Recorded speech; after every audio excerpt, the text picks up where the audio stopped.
మన ఆత్మీయ జీవితంలో కూడా మనం ఒక సరైన క్రమంలో ఎదుగునట్లుగా కట్టబడుచున్నట్లుగా మనం చూసుకోవాలి. ఎలా పడితే అలా కాదు. దేవుని వాక్యము చేత మనం కట్టబడాలి. భూమి మీద మనుషుల మాటల చేతో సిద్ధాంతాల చేతో కాదు. దేవుని వాక్యము నీకు ఏదైతే బోధిస్తుందో, దేవుని వాక్యము ఏదైతే నీకు ప్రకటన చేస్తుందో, దేవుని వాక్యం అనే ఆ పాలన అపేక్షిస్తూ మనం కట్టబడాలి. దేవుని వాక్యం మన అపవాసం చేసుకుంటూ దాన్ని అంగీకరిస్తూ దాని ప్రకారం మన కట్టబడే అనుభవంలోనికి మనం వెళ్ళాలి. కాబట్టి ఎలాగూ కట్టబడుతున్నాము అనేది మనం కూడా స్పిరిచువల్ మెటీరియల్ మనలో ఉండాలి. ఆత్మ సంబంధమైన ఉపకరణాలు, ఆత్మ సంబంధమైన పరికరాలు, లేకపోతే ఆత్మ సంబంధమైనటువంటి వాటితో మన కట్టబడి. ఇక్కడ వాక్యం రాయబడుతుంది ఏంటంటే, దేవుడు అనేక శిల్పకారి పునాది ఎలా వేస్తున్నాడో ఈరోజు యేసుక్రీస్తు అనే బండ మీద మనం కట్టబడాలి.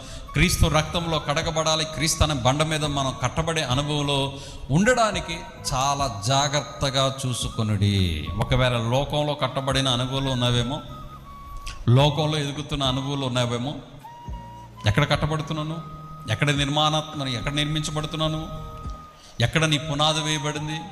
సంఘములో, దేవుని మందిరంలో. ఆ మందిరములో ఆ సంఘం అనగా క్రీస్తు యొక్క సంఘం అనగా పునాది మీద, ఆ బండ మీద మనం వేసుకునే వారంగా మనం ఉందుముగాక.